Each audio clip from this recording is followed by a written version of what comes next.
Heading into the last 25 minutes of the SportsMax Zone for this Thursday, one of the most popular figures in Caribbean football since the 1960s, Gabriel Gally Cummings, has released his autobiography. The book chronicles Gally's journey from an 8-year-old through to his debut for Trinidad and Tobago at age 16, his pioneering exploits in the North American Soccer League, as well as his time in the Mexican Premier League. The book also looks back at his time as head coach of the Trinidad and Tobago national team. It then climaxes with Gally's analysis of the state of Trinidad and Tobago's football. We are pleased to welcome Gally and his son Blaze to the SportsMax Zone. Gally and Blaze, great to have you on the SportsMax Zone, and we say welcome to you and your son on this momentous occasion that you talk about your autobiography. Welcome, Gally and Blaze. Thank you very much. His name is Gabriel. Okay. Gabriel. Yeah, Blaze is my nickname. That was on my email. So I guess that's why you calling me Blaze. Yeah, well, nicknames are fine on the SportsMax Zone. all right, Gally, I'm very interested to read your autobiography because we know your story is a tremendous one, and you've been one of these, solid football contributors like Zinedine Zidane, an outstanding player, and then a cup winner as a coach as well. Just briefly looking back on your career and what you've been able to put in this autobiography, what do you think it is about this autobiography that will grab the reader most? I think the fact is that where I grew up in Port of Spain, Trinidad, it was a stone throw away from the mecca of football. Back in the day when back in the 50s and 60s, I was about 8 years old, and I used to hear the roar from the crowd and see droves of people going up to see games, players, back and forth. And then I lived in a neighborhood with a lot of excellent sports people. Sports people lived, so it was like hero worship. I was in the midst of all this energy and this brilliance. So, and I had a gentleman. He was like my grandfather, and he saw all this ability in me as a child at 8 years old. He always said I would be a national player, I would be a great athlete. So these things was always there. And plus, again, I did everything very young. When I started with the national team back in 1965, I was 16 years old. And believe it or not, I started in Jamaica. Yes. Against the Jamaica national team back in 1965. We were in Jamaica for the Jamaica independence. We were there with Arsenal, and I remember the coach putting me on. We were losing to Jamaica. I think it was 4-1 or something like that. And the coach said, "Okay, Gally, this is your time to go to shine." And they sent me out on the field, and I played for 15 minutes, but I looked better than all the rest of the players for 15 minutes. And then I never forgot the names of some of the players from Jamaica. In that squad, yes. In that team, it was coached by a Brazilian by the name of Pena. Yes, George Pena. George Pena, and I remember a list of names like Oscar Black and Jackie Bell and Sidney Bartlett and Dan Clark and Vaz and Dunkley and Henry Laggy and Frank Brown. I remember all those names. It stayed with me. Yes, that's how important it was. And then I went back to Jamaica again with the secondary schools football all-star game in 1966. So I was in Jamaica in 1965 and 1966. I was there with the senior team in 65 and with the junior team at age 16. Yes. And that's where I met my lifelong friend, Alan Skill Cole. He was in that squad, and he was a student at Via Technical at the time. Yes. And I never knew that we would have been playing together in Atlanta. So when I went to Atlanta, Georgia, I went there at age 18, left college at Fatima College, and I went there. And that was in the midst of the civil rights movement, because that was the 60s. That was the days of Dr. Martin Luther King and the civil rights movement. And I had to play football and go coach all in the white area. And I had to deal with a lot of bigotry and racism. But what helped me through those trying times, the fact that I had 3 Jamaican roommates. So we got together, and when we got together, we were formidable.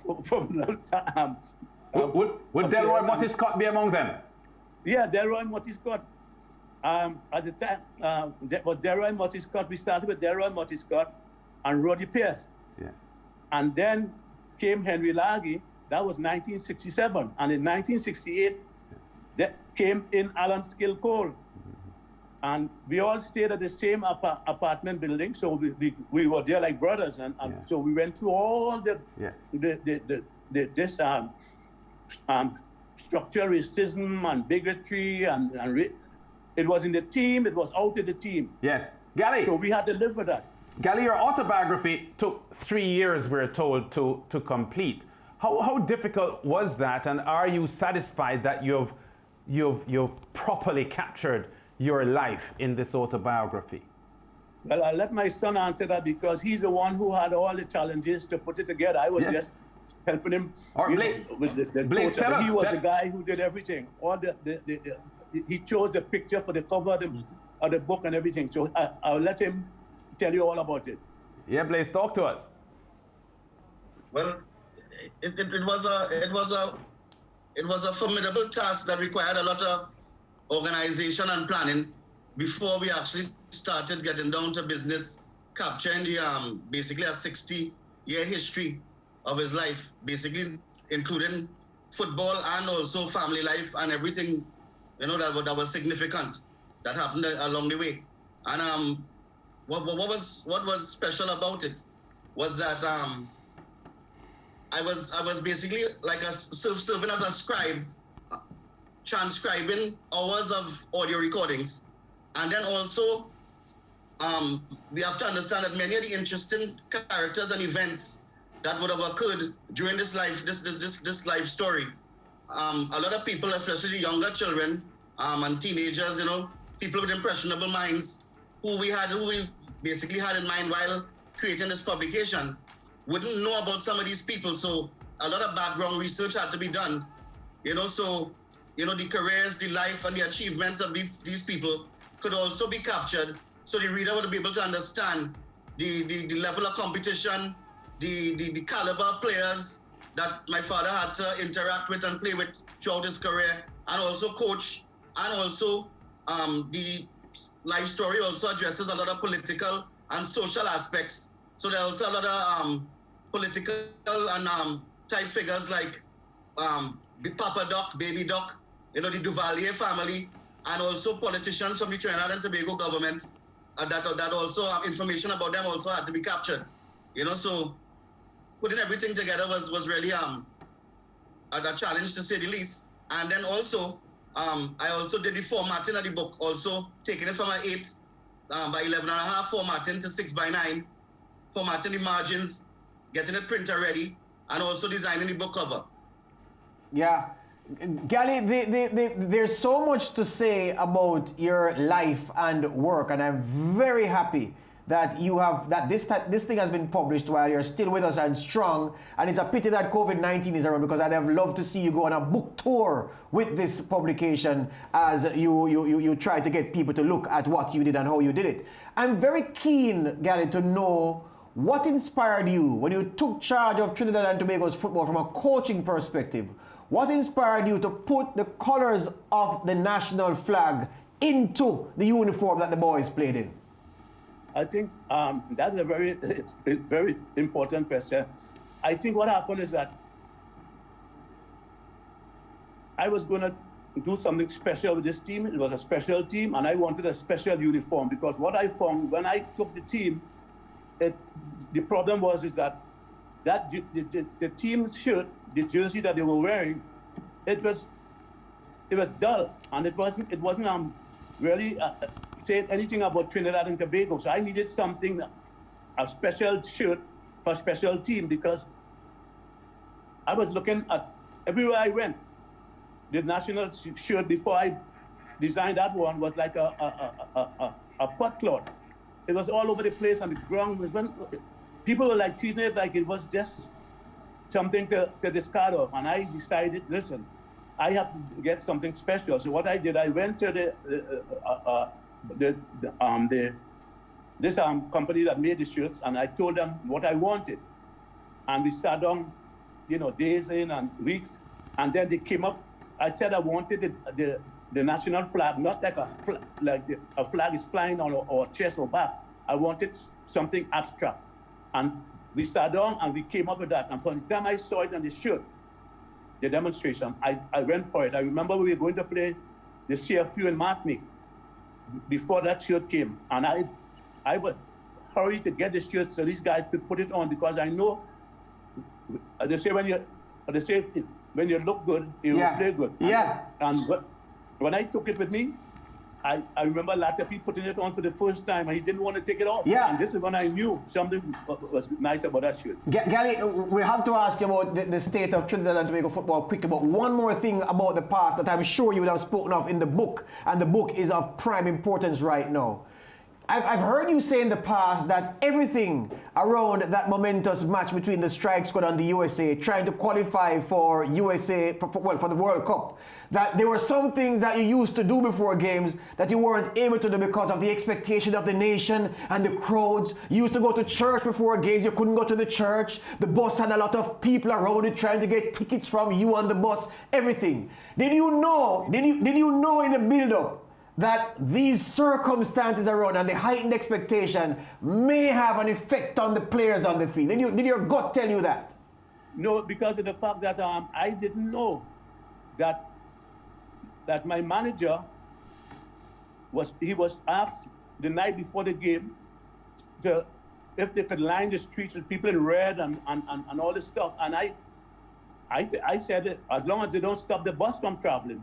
But what they did is stood all in the front of the bus and they were rolling out red carpet and all that stuff. But just to say something while we are at that, I remember going back to Brazil in 1990 after the game, my advanced course in modern Brazilian football. And the professor there, he heard about the game and that we lost, and he said, I'm going to bring a guy who knows about fixtures. And the guy took so I went up there with the fixture, all the games we played in '89, and the guy looked at the fixture and he said, this is a losing fixture. And I said, how can you tell? He said, because you played your first game against the United States on the 13th of May, 1989, and you play your return game on the 19th of November, 6 months after. That never happened before in World Cup football. And it's only after when you start, my son and I started to do research, we said, listen, something had to be in the making. And this is when we came up with all the inaccuracies and the different agendas. Even though I knew some of them before, I still wonder why it is we played our return game with the United States 6 months after the first game. And that's how Italia 90 never happened, because the Strike Squad fell just short. The celebrations before the job was done. You'd have preferred for the celebrations to be done after the job was finished. Gally, we're out of time. We're gonna have to get you back here to talk about the current state of Trinidad and Tobago football. But it was important to whet the appetite of the readers that those issues that we've spoken of are in the book. So if they want to know the details, then they have to buy their copy to read. They have to buy their copy, correct. Excellent. Thank you for your service to Caribbean football, and thank you for overseeing this project and giving this generation and the ones to come an idea as to the things you did as a player and a coach in service to Trinidad and Tobago's football. And thank you, Blaze, for your contribution in this project. Thank you very much for having us. All right, gentlemen, we take a break. Back with more on the SportsMax Zone.